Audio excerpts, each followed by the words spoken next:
집행부가 평창동 425-1번지 등 18필지 3446평방미터의 사유지에 대한 건축허가 등 개발행위 허가를 제한하려는 행정행위에 대해 종로구에 재검토를 바란다라는 것입니다.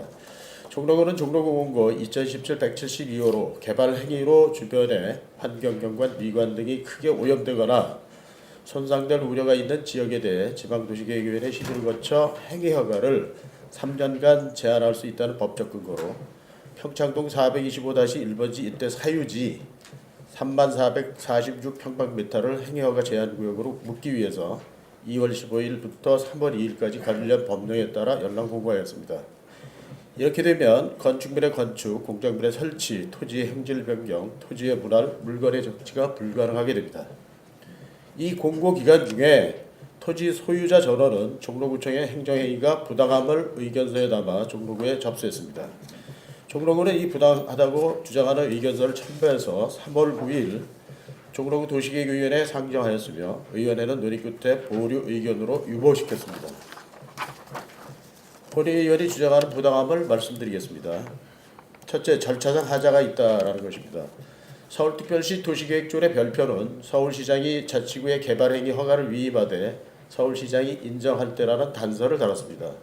서울시가 이렇게 제2임을 하며 단서를 단 이유는 자치구가 단독으로 개발행위 허가를 하되 무리수를 예방하기 위함입니다. 2016년 6월 8일 강남구의 수도동 727번지 일대 개발행위 허가 제한에 대해 서울시는 직권해제로 맞서겠다고 한 사건이 있었습니다. 서울시장이 관련 조례에서 행위허가 제한에 있어 인정을 받으라고 규정한 것은 자치구와 서울시의 협치를 위한 것입니다.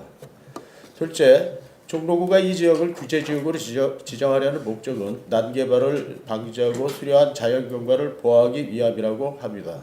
팩트체크입니다. 이 지역의 토지들은 이미 강력한 규제 상태에 놓여 있으며 제1종 전용지역 자연경관지역으로 묶여 있습니다. 건폐율 30% 이하, 용적률 60% 이하입니다. 쉽게 말씀드리면 100평의 집을 짓는다고 할 때 1층 최대 30평, 2층 최대 30평입니다. 이것을 난개발이라고 한다면 평창동 일부 지역의 자연경관지구가 아닌 전용주거 지역 모두가 난개발 지역이 된다라는 논리가 됩니다. 명분이 미약하다는 것입니다. 셋째, 수려한 자연환경을 보호하기 위함이라고 하는데 팩트 체크해 보겠습니다. 지금 여러분들이 영상을 잘 봐주시기 바랍니다. 이 지역 사유지 425번지 4호 300평 지상에 종로구는 약 15년 전인 2002년부터 청소시설로 사용해 오고 있습니다. 그런데 모두 허가가 없습니다. 심지어 가설건축물 축조 신고도 하지 않았습니다. 생활쓰레기 집화장, 청소 차량의 차고지, 창고, 청소 휴게소로 사용하기 위해서 바닥에 콘크리트를 타설하고 가설건축물 1동과 쓰레기 차량 하치장 1동을 운영하며 11톤 3대, 5톤 트럭 6대, 3톤 트럭 1대, 2.5톤 3대, 1톤 5대를 주차하며 설치한 울타리는 검은방으로 경관을 해치고 있습니다. 현 토지주의 동의를 받지 않았습니다.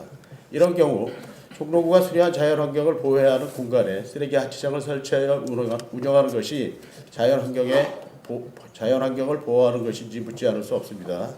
넷째, 법적 필지 분할을 막기 위함이라는 것에 팩트체크해 보겠습니다. 법적 필지의 분할은 4인이 건축행위를 위해 일정 규모 이상의 토지를 나누는 것입니다.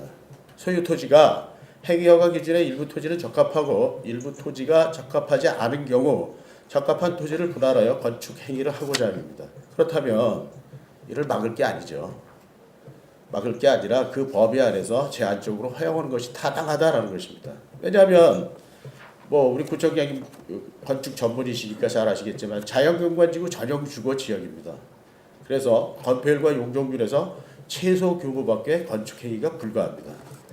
종로구가 이 지역에서 먼저 해야 할 일은 현황은 도로이나 사유지 이하로 되어 있는 토지들을 도시계획시설로 지정 매수하여 종로구 도로로 하든지 재정적인 부담으로 어렵다면 토지 소유자들의 협의를 통해서 공공목적으로 기부 체납을 받아 도로로 하고 행위허가 기준에 맞는 토지에 대해서는 건축을 허용하는 것이 서로 상생하는 정책이라는 것입니다.